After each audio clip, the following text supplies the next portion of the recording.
आज की इस वीडियो में कक्षा 10 प्रश्नावली 4.3 का जो प्रश्न नंबर 2 है उसको हल करेंगे। दिया है निम्न प्रत्येक द्विघात समीकरण में k का ऐसा मान ज्ञात कीजिए कि उसके दो बराबर मूल हो। पहला इसमें दिया है 2x² प्लस kx प्लस 3 बराबर 0। तो ये हमारा द्विघात समीकरण के रूप में दिया हुआ है। तो इसको हम तुलना करेंगे द्विघात समीकरण के व्यापक रूप से। सूत्र होता है ax² plus bx plus c बराबर 0। इसी से हम क्या करेंगे, तुलना करेंगे। जो a के सामने जो दिया है मान वो a का मान होगा, जो b के सामने दिया है k दिया है वो b का मान होगा, जो c के सामने जो मान दिया है 3 वो किसका मान होगा, c का। तो यहाँ पे लिखेंगे a बराबर 2। अब b के सामने कितना दिया है हमारा, k दिया है, तो b का मान क्या होगा k, और c का सामने का दिया है 3, तो c का मान क्या हो जाएगा हमारा 3। अब हम जानते हैं कि दो बराबर जब मूल हो तब हमारा सूत्र होता है d बराबर क्या होता है 0, और d का सूत्र होता है b² माइनस 4ac बराबर 0 है, तो यहाँ क्या हो जाएगा 0। अब यहाँ पर मान हम रखेंगे, b का मान कितना दिया है k, तो यहाँ पर k लिखेंगे, स्क्वायर है तो स्क्वायर माइनस 4 गुणे a का मान क्या दिया है 2, तो यहाँ पर 2 लिखेंगे गुणे c का मान क्या दिया है, c का मान 3 दिया है, तो c की जगह कितना हो जाएगा 3, अब बराबर 0। फिर यहाँ पे जो है k² हम उतार देंगे, माइनस गुणा करेंगे 4 दूना 8, 8 3 के कितना हो जाएगा 24, अब बराबर कितना हो जाएगा 0। अब इसके बाद से हम k² उतार देंगे। ये जो हमारा 24 प्लस में इधर आएगा, पक्षांतर करेंगे, माइनस में इधर आएगा प्लस में हो जाएगा 24।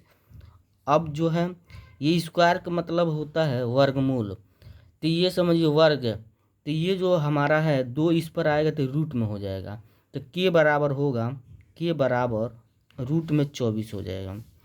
अब उसके बाद से हम जानते हैं k बराबर 24 किसका वर्गमूल है हमारा, तो 2 रूट में 6 का, 2 रूट में 6 का। क्योंकि अब वर्गमूल में क्या होता है, हम आगे क्या निकालते हैं, प्लस और माइनस लगा देते हैं, यही हमारा क्या हो जाएगा आंसर हो जाएगा। k का मान निकालना था तो k का मान हमारा निकल गया। ठीक है। दूसरा नंबर दिया है kx कोष्टक में x माइनस 2 प्लस 6 बराबर 0। इसमें सबसे पहले तो हम द्विघात समीकरण के रूप में बनाएंगे। तो यहाँ पर जो है क्या छिपा है, हमारा गुणा छिपा है, तो गुणा करेंगे। kx का गुणा पहले x में करेंगे तो kx² हो जाएगा।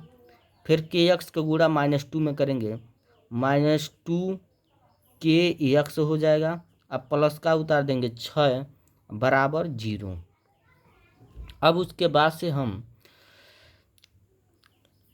ax² plus bx plus c बराबर 0 से हम तुलना करेंगे।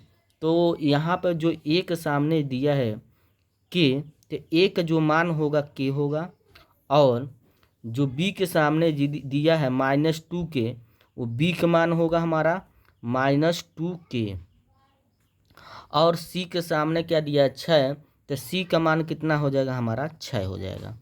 अब हम जानते हैं दो मूल का हो बराबर हो, तो सूत्र होता है d बराबर क्या हो जाता है 0। अब d का सूत्र होता है b² माइनस 4ac बराबर 0 है तो 0। अब इसी में मान रखेंगे, b का मान क्या दिया -2k, तो यहाँ -2k हो जाएगा, और स्क्वायर है तो क्या हो जाएगा यहाँ पर स्क्वायर, फिर माइनस उतार देंगे, 4 उतार देंगे गुणे a का मान कितना है k है, तो a की जगह क्या हो जाएगा k गुणे c का मान क्या है हमारा 6 है, तो यहाँ पे 6 हो जाएगा, बराबर हमारा क्या हो जाएगा 0। अब यहाँ पर हम वर्ग करेंगे, -2 का वर्ग करेंगे तो 4k² हो जाएगा, -2k² का वर्ग करेंगे 4k² होगा, माइनस 6 चौको 24k हो जाएगा 24k, अब बराबर क्या हो जाएगा हमारा 0। अब यहाँ पे हम इसमें से कॉमन ले सकते हैं, क्या 4 और k कॉमन लेंगे, बचेगा k माइनस 4 छः 24, 6 के बाहर निकल गया है बराबर 0। अब यहाँ पे हम 4 के बराबर हम एक बार ले लेते हैं क्या 0, तो के का जो मान निकल के आएगा 0 बटा कितना होगा 4, के बराबर हो जाएगा कितना 0। अगला जो है के माइनस 6 बराबर क्या है 0 हम ले लेते हैं, के माइनस 6 बराबर का लेते हैं 0, तो के का मान कितना आ जाएगा हमारा 6 आ जाएगा।